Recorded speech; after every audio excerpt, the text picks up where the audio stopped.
Olá, Deus abençoe a sua vida. Estamos aqui mais uma semana no nosso Impartindo o Coração. Eu gostaria de abordar um tema rápido, mas bastante relevante para o mundo relacional sobretudo. Está em Tiago, no capítulo 1, que diz assim: Sabei isto, meus amados irmãos, todo homem seja pronto para ouvir, tardio para falar e tardio para se irar, pois a ira do homem, ela não opera a justiça de Deus. Um dos maiores desafios no nosso mundo relacional, sobretudo, é não falarmos dentro da nossa justiça própria. A Bíblia diz que a ira do homem, ela não opera a justiça de Deus. Agora importa pensar que a ira por si só, ela não é uma coisa má. A ira por si só, ela não é uma coisa diabólica, por assim dizer, porque senão Deus não se irava. E Deus se ira por quê? Deus se ira diante de todo tipo de injustiça. Agora, importa que eu pense quando eu opero na justiça de Deus e quando eu opero na minha justiça, porque eu posso estar inteiramente correto, eu posso estar inteiramente com a razão, só que quando eu falo pautado na minha justiça, eu perco totalmente a operação do Espírito. Eu não tenho a contribuição do Espírito, eu não gero cura, não gero libertação. O máximo que eu posso gerar é a vitória no debate sobre um argumento. Mas a outra parte fica ferida e eu fico preso também. Eu posso chegar, identificar a minha esposa numa relação nossa, onde ela está sendo insujeita, onde ela está sendo insubmissa, rebelde, agressiva, rixosa, seja como for.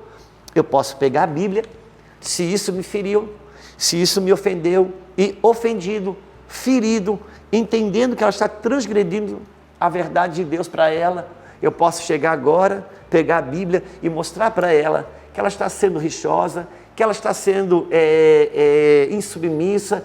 Isso tudo pode ser uma verdade? Pode, mas não trará a ela cura, não trará a ela arrependimento, não trará a ela nada que seja positivo. Por quê? Mas é a verdade de Deus que eu estou usando. E também é verdade do fato que ela está na transgressão.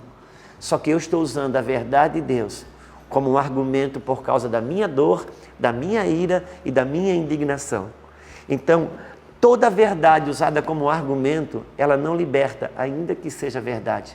Mesmo seja a verdade de Deus, se eu uso como minha verdade para vencer um debate, ela não vai trazer cura, ela não traz restauração, porque conhecereis a verdade e a verdade vos libertará. É a verdade dele e não a minha. E por isso que o Tiago diz: seja pronto para ouvir, tardio para falar, tardio para se irar, porque a ira do homem não opera a justiça de Deus. Então, o despertamento da ira vem quando a gente se depara com uma injustiça. Só que eu preciso acionar a justiça de Deus, que é diferente da minha.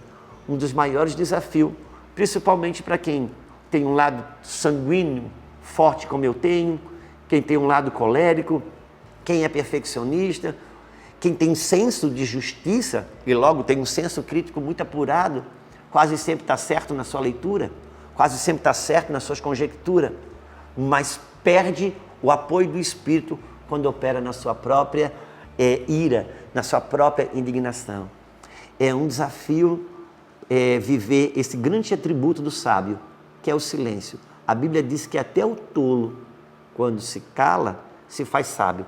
Eu peguei um versículo rápido para tocar nesse assunto, que está em Romanos capítulo 12, versículo 19, que diz: Não vos vingueis a vós mesmos, mas dai lugar à ira. Que ira? A ira de Deus, porque está escrito: A mim pertence a vingança e eu é que retribuirei, diz o Senhor.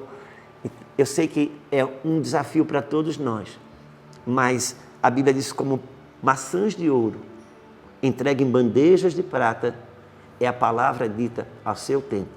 Eu vejo essa instrução bíblica para a mulher que está em 1 Pedro, para as esposas, aonde Pedro exorta que elas se mantenham em silêncio diante do seu marido, porque o silêncio dela vai ganhar o marido. Eu vejo o quanto que é difícil, mas também a gente se pergunta: mas até quando eu vou ficar calado?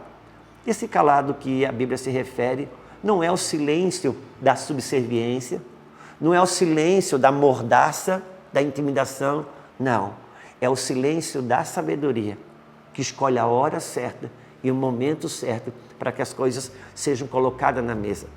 Eu gosto de pensar no provérbio que diz que o tolo, o sábio, ele ouve até o tolo não ouve nem o sábio. O sábio fala porque ele tem o que dizer. O tolo fala porque precisa dizer alguma coisa. Quando eu aciono a minha justiça, eu me torno tolo.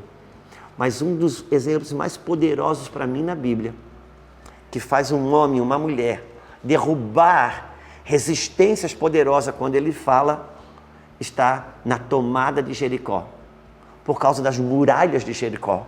Eram muralhas intransponíveis. A Bíblia fala, em toda a Bíblia Sagrada, era uma das cidades que tinha a maior segurança e resistência pelos seus muros de pedras. Era chamado de muralhas. Ok. E Deus falou, Josué, sabe como que você vai derrubar essa muralha? Você vai reunir o povo, e quando eu autorizar, o povo vai gritar. E com o grito do povo, essas muralhas vão cair no chão. Parece um absurdo, mas é verdade. Difícil de crer, mas era a palavra de Deus que eles tinham.